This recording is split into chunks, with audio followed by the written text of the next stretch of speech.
قرآن کریم کی میں نے ایک آیت تلاوت کی ہے. اللہ نے فرمایا اپنے حبیب سے قل.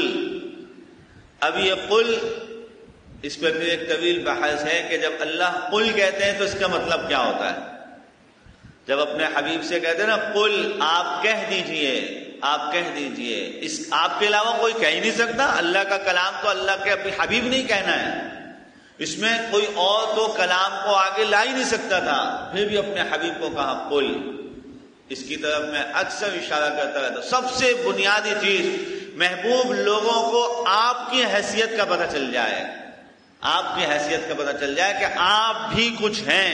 لوگ آپ کو مانیں، آپ کی باتوں کو صرف یہ کہہ کے نہ چھوڑ دیں سنت ہے، عمل کر لو تو ثواب ملے گا، نہیں کیا تو کوئی گناہ نہیں ملے گا. آپ کی حیثیت، آپ ہی کے ذریعے سے جو بات ہوگی وہ ہوگی. اب اس امت کو خیر ملے گی تو آپ سے ملے گی، اگر اس امت میں کوئی تباہی آئے گی تو آپ سے پوچھ کے جائے گی.